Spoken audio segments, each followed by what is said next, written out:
Recebendo o Dr. Márcio Augusto Ribeiro Araújo, muito obrigada pela presença. Vamos falar, a gente tem muitos desempregados hoje e as pessoas, elas nem estão optando, são forçadas a entrar no mercado informal. Perfeito. Só que muitas vezes elas entram nem sempre seguindo as regras jurídicas. Exato. E é importante, né, doutor, a gente abrir uma empresa direitinho, tudo direitinho. O que pode acontecer com uma pessoa que trabalha no mercado informal e não segue a lei?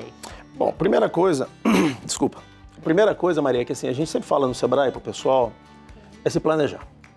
Sei. Né? E assim, um grande problema que a gente vê hoje no empreendedorismo no Brasil é a falta de planejamento. E aí vai dar errado, gente. Vai dar errado. Eu sempre falo pro pessoal, qual a única certeza que você tem quando você vai abrir sua empresa?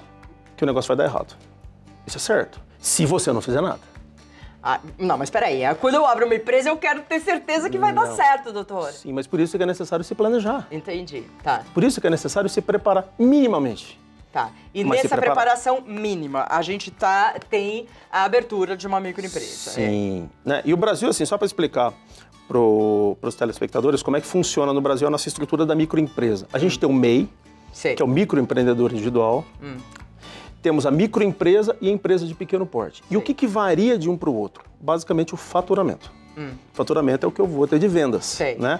O MEI ele vai até R$81 mil e a microempresa ela vai até 360 mil de faturamento anual. 81 mil? Anual. Tá bom. Anual.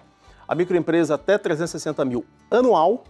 E a empresa de pequeno porte, 4 milhões e 800 Eu gostaria de estar dessa daí, de 4 milhões... 800. Por ano? Por ano. Ei, beleza. Tá bom, hein, doutor? Mas a grande Mas tudo figura... bem, vamos lá, vamos chegar lá. Mas a ideia é que chegue. É porque isso é uma escadinha.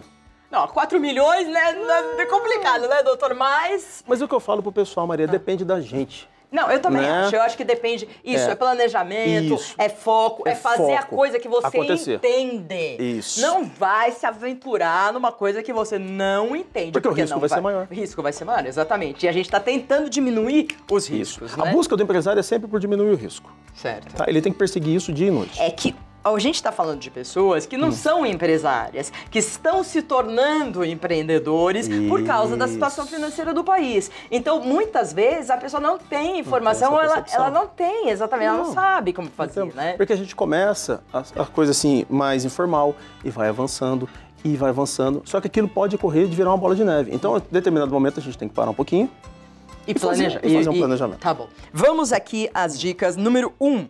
Distribuição dos pequenos negócios por porte. Isso. Nossa, eu que não estudei muito matemática, tô meio confusa nessa tela aí. Explica pra gente. Esse gráfico é muito interessante porque ele mostra pra gente a evolução dos portes de empresa, como a gente estava comentando agora há pouco, né? Aquela pessoa que tem um pequeno negócio, que tem uma quitandinha, que tem uma mercearia, que faz o doce em casa. Onde que ela tá? Que cor é essa? Ela é o MEI, é o microempreendedor individual. É o azul? É o azul. Então só tá crescendo. Isso.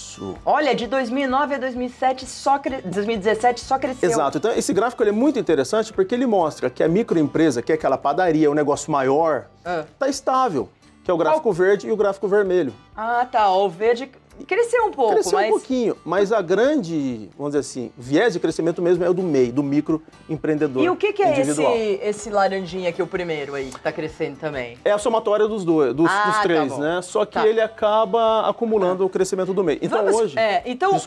para ficar bem claro para as pessoas, o setor de empreendedorismo, esse inicial, a mulher que vende o doce, começa vendendo o brigadeiro na escola da filha e tal, ele está crescendo. Esse é um indicativo forte de que... mas tem espaço ainda, né? Muito. No Brasil, a gente tem aproximadamente 8 milhões de microempreendedores. É só ver o tamanho da população nossa. Então, tem muito espaço. Né? E o microempreendedor, ele tem inúmeras vantagens né, relacionadas à previdência social, relacionada à própria formalização do empresário, porque ele passa a ter CNPJ. E sem CNPJ não pode realizar... fica difícil para comprar. Compra. Exatamente. E quanto custa para abrir essa empresa ainda? Olha, nada. Nada? Nada, gratuito. Tá? Abertura... E quanto custa pra fechar? Nada. Não, isso eu falo pro pessoal. O pessoal não acredita em mim. Nada, doutor. Pra abrir já é difícil, pra fechar é mais difícil ainda. Não, mas o MEI é super fácil. É tudo feito pela internet, no Portal do Empreendedor, que é um portal do governo. Portal do Empreendedor. Mas aí... Gente, Portal do Empreendedor. Vai lá no Google. E aí cabe um alerta. É o portaldoempreendedor.gov.br. Tá, não é o portal do empreendedor de gente querendo vender nada. Exatamente, porque, né, como diz o apóstolo Paulo, tudo me é lícito, mas nem tudo me convém. Não é crime, mas não é... Gostei da citação, doutor? Vamos à segunda dica. Motivos para empreender. Isso. Como que está estatisticamente isso? O que eu gosto de trabalhar esse gráfico aqui, Maria? Ele vai mostrar pra gente ali, né, na faixa de 50 anos para frente, que a grande maioria das pessoas, 57%, elas empreendem por necessidade mesmo. Sei. Né, para complementar a renda. Acima dos 50 anos? Sim, nunca é tarde. Não. Eu tenho quase 50 anos, então eu acho que é super cedo. É que assim, eu vejo que é um problema que a pessoa já não confia na aposentadoria, porque acha que a aposentadoria vai... Mas isso... E isso vai também cair, né? Vai, mas isso tem um pouco a ver com as gerações, né? Normalmente, dessa faixa para aqui, são os baby boomers, então a gente quer ter uma segurança maior, a gente quer ter um controle maior da situação. Então, eu formalizo para que eu tenha uma segunda renda ou tenha uma renda principal uma dificuldade. Tá, então, vem crescendo, mas vem crescendo muito entre os 30 e 39 anos, eu tô vendo aqui. Vai crescer. Não é? 31%? Por quê? Porque do outro lado, na outra ponta, a gente tem o empreendedorismo por inspiração, porque é aquela pessoa que acredita no ideal, são os mais jovens. Sei. Então a gente tem os dois lados. Tem as pessoas que querem abrir negócio porque acreditam, porque tem uma veia empreendedora, e tem as pessoas que querem formalizar um negócio por necessidade. Então, mas eu estava até ouvindo uma palestra ontem, se você não tiver paixão pelo que você faz, por aquilo que você quer vender, dificilmente você vai ser uma pessoa bem-sucedida. Você tem que aliar a sua necessidade ao que você gosta de fazer, não é isso? Isso é verdade, Maria, porque assim, eu sempre falo para os empresários, para os empreendedores, né? Seja o dono do carrinho de hot dog ou da empresa grande, não importa. A paixão tem que ser a mesma. Exatamente. Né? Tem que ter objetivos financeiros e objetivos pessoais. Eu preciso ganhar dinheiro, preciso, mas eu preciso ser feliz. Porque se eu não for feliz, não vai adiantar de nada. Não vai adiantar de nada. Se não fosse assim, não tinha tanto roqueiro se matando. Eu sou feliz nesse programa, tanto que eu tô sempre alegre no programa. Porque eu adoro... Nossa, esse programa é tão legal, assim, sei que não... Mas é tão legal porque a gente pode dar informação para as pessoas e é tão gratificante, E as coisas, elas se juntam. Então, a pessoa que faz com paixão, que faz com foco, ela vai ter mais condições de prosperar. Exatamente. Bom, aqui tem mais alguma coisa que a gente quer ver nesse... Não, o que a gente destaca aqui são as gerações. Então, assim, não tem limite. Tá? Ambas têm que ter paixão, tem que ter foco. Tá bom. E vai ter... assim, métodos, vai ter o planejamento para ambas. Certo. Não importa porque eu tenho mais de 60 anos, eu não tenho que planejar, tem que planejar sim. Claro. Assim como o jovem também de 18, 19 anos tem que se planejar. Se você vai no site do Sebrae, você consegue ter acesso? Consegue. De graça. E depois tem os cursos específicos que você paga, é isso? É sebrae.gov. Não, sebrae.com.br. Porque Sebrae não é gov, não desculpa. Tá? Sebrae.com.br para todo o Brasil. Ou 0800 570 0800. Tem aqui, 0800 570 0800. Isso. Tá bom. Só procurar a gente que a gente orienta direitinho. Bom. Vamos ao 3. Principal ocupação antes de se registrar como microempreendedor individual. Isso. Tá. As pessoas, a maioria tinha carteira, é isso? A maioria tinha. A crise afetou bastante o mercado, pegou pesado, né? Então, as pessoas, elas começaram a buscar uma opção. E aí entra um comentário importante. Normalmente, as pessoas, elas buscam no ramo de beleza e no ramo de alimentação. Certo. Porque é onde a gente tem uma afinidade maior. Porque mas beleza tá crescendo. Muito. As pessoas cada vez mais creme, é homem que quer creme, botox e tudo. Antes não tinha, né? Tem muita gente aí. O mercado para mulheres negras tem crescido, que a gente não tem quase produto aqui. Tá crescendo absurdamente. E aí, 2 dicas importantes, Maria. Pro pessoal de beleza, tem a lei do salão parceiro. Qual é a lei do salão parceiro? A lei do salão parceiro é uma legislação nova de 2016 e ela é muito interessante porque ela vai regulamentar o salão de beleza. Então, o que a gente tinha no passado? Uma situação muitas vezes informal, onde o prestador de serviço, o cabeleireiro, o maquiador, ele não era registrado e ficava numa situação um pouco complicada. Hoje, com a legislação, o cabeleireiro, o maquiador, a depiladora, ela se formaliza, faz um MEI, abre um microempreendedor individual. Então a maquiadora é uma microempresa que vai prestar serviço para o salão de beleza. Então o salão de beleza não vai precisar ter todos os encargos, é isso? Exato. Certo. Então, mas daí a maquiadora que vai ter todos os encargos? Não, ela se formaliza e ela vai abrir um microempreendedor individual, um MEI, ela vai ter direito à aposentadoria dela, ela vai ter todos os benefícios sociais da aposentadoria. E ela vira uma prestadora de serviço. Entendi, tá. Então tem muita coisa legal. Com CNPJ, inclusive, e pode prestar serviços para outros salões, não precisa ser um só. Né? Agora, o que é importante nesses 2 ramos? Né?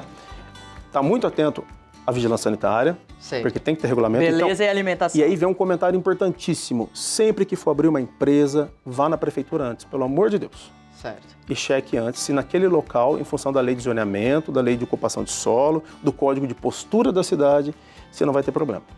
Entendi. Eu tenho um problema aí do lado do meu prédio. Eu sei que não tem nada a ver, um hotel de cachorro abriu lá. E é uma área residencial. Não pode. Aí mas eu fui na prefeitura e vi, e eles podem, tiveram alvará. Então pode. Enfim, só que os cachorros não param de latir. Então, eu não sei também, eu vou ter que voltar na prefeitura e ver. Isso, você tem que ver o zoneamento, né? Isso. Você sabe que no Brasil todo mundo é por baixo do pano, mas não pode. Porque daí vou eu, por exemplo, ou alguém, um vizinho, começar a reclamar, o cara vai ser retirado de lá. Isso. Obviamente, a gente espera que a lei seja cumprida. E complemento, né? Nunca se paute pelo vizinho. No comércio. Sei. Muitas vezes o pessoal chega no Sebrae e fala assim pra gente: Márcio, mas eu abri o meu negócio, eu já tinha uma padaria ali faz 20 anos. Mas quem garante que estava regular? Entendi. E agora a lei tá pegando, graças a Deus, né? Márcio Augusto Ribeiro Araújo, do Sebrae, advogado, né? Sabe tudo de microempresa e de abertura. Falou do Sebrae, sebrae.com.br. Você tem várias dicas, ou você vai até uma sede do Sebrae. Isso, escritórios regionais. Aqui no Vale, a gente tem em Guaratinguetá e tem em São José dos Campos. Certo. Mas várias cidades têm o Sebrae aqui, que é um posto do Sebrae. Não tem? Tem um posto do Sebrae aqui. Ah, tá bom. Bom, mas pode ligar no 0800. Pode. 0800 570 0800 e você tem informação, inclusive, da onde tem os postos do Sebrae, né? A gente estava dando as dicas e nós estávamos na terceira, agora a quarta.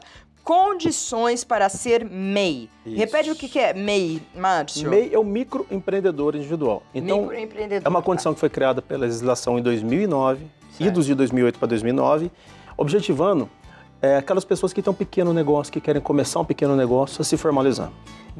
Eu fico tão feliz porque eu vejo tanta gente talentosa começando assim, bem pequenininho, e aí você vê essas histórias da pessoa crescer. E é gratificante, Maria, porque a gente acompanha desde o crescimento, né, e elas prosperando e vencendo, e dá certo. Ai, que bom. Né? Isso é muito legal. Qual é a média de tempo, não sei se existe uma estatística, para o negócio começar a gerar dinheiro, assim? Olha, assim... 2 anos? Vai demorar, mas assim, 1 ano... um ano. Tá? Então você tem que ter um planejamento, inclusive financeiro. Tem, para aguentar isso. Tá. Né? Vocês dão dicas de como conseguir um empréstimo, alguma coisa assim? Damos. Tá? O Sebrae ele tem um programa chamado Super MEI. É um programa de capacitação técnica fantástico, gratuito. Olha. Tá? Ele subcontrata, ele tem como parceiros o Senai, o Centro Paula Souza e o Senac.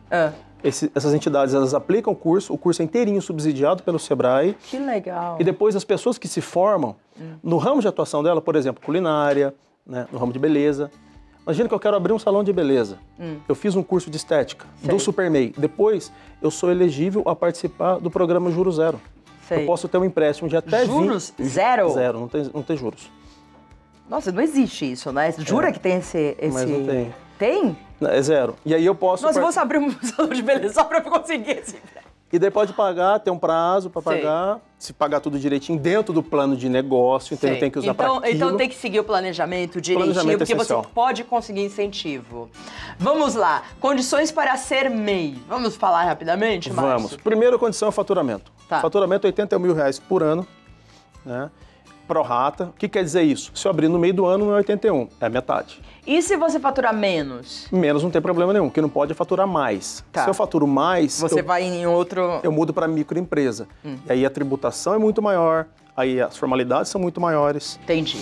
Bom, então esse é o MEI, microempreendedor individual. Tá? A segunda condição... Falando individual, mas se ele tiver sócio... Não pode ter sócio. Ah, não pode? Não, eu até brinco com o pessoal, não é MEF, não é microempreendedor familiar, é microempreendedor individual. Entendi. Mas ele pode ser dono do CNPJ, mas pode ter familiar trabalhando também? Pode, não tem problema.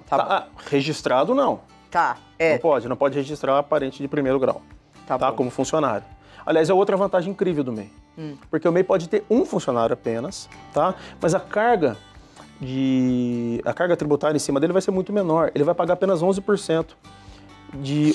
Só 11% em cima do funcionário, mas é pouco, porque uma microempresa, isso varia de 30% a 50%, 60%. Tem. Os encargos trabalhistas. Ai, nem me fala, eu pago tanto de imposto que eu nem quero pensar nisso. Bom, vamos então falar de como você ser o MEI. Exercer somente atividades listar. Ah, mas aí eu não tô vendo a atividade. Me explica isso. O que isso quer dizer? Existe uma lista de mais ou menos 500 atividades. Que você pode se enquadrar. Que eu posso me enquadrar. Então, comércio, praticamente tudo. Serviço, muita coisa. Indústria, alguma coisa. Certo. Tá? Então, se a minha atividade está lá, salão de beleza está, cabeleireiro está, comércio de alimentos, de roupas, de acessórios, de artesanato, está tudo lá dentro. Então, eu posso me formalizar e abrir o MEI. Outra condição importante, eu não posso ter sociedade em outra empresa. Certo. Significa que, se eu tenho uma padaria, por exemplo, uma microempresa, eu não posso abrir o MEI no meu nome. Certo. Eu só posso ter o MEI. Tá? Outra, eu não posso ter filial. Então, se eu abro uma lanchonetezinha e ela dá certo, tomara que dê e vai dar, e o Sebrae está aqui para ajudar, para dar certo, eu não posso abrir uma outra filial. Eu tenho que mudar para microempresa. Só posso ter um funcionário, como a gente comentou.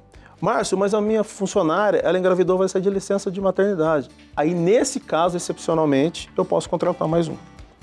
Mas, em via de regra, só pode ter um.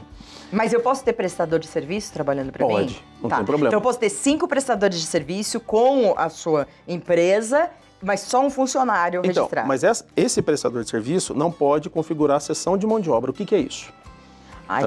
Vamos lá. Se eu tenho habitualidade, se eu tenho subordinação e se eu tenho onerosidade... Ele não pode, né? É relação trabalhista. Tá bom. Então, o MEI, ele não é a finalidade dele não é burlar a legislação trabalhista. Claro. Né? Então, só tem que ter esse cuidado. Mas se eu tenho um prestador eventual para fazer algum serviço para mim, não tem problema nenhum. Entendi. E aí entra a lei salão parceiro. Para os salões de beleza, é diferente isso. Eu posso ter um contrato de parceria, onde aqueles parceiros, eles vão prestar serviço e não vai configurar vínculo trabalhista. Certo. Márcio, eu quero te agradecer, convidar até você para vir outras vezes, porque tem muita coisa que a gente pode falar.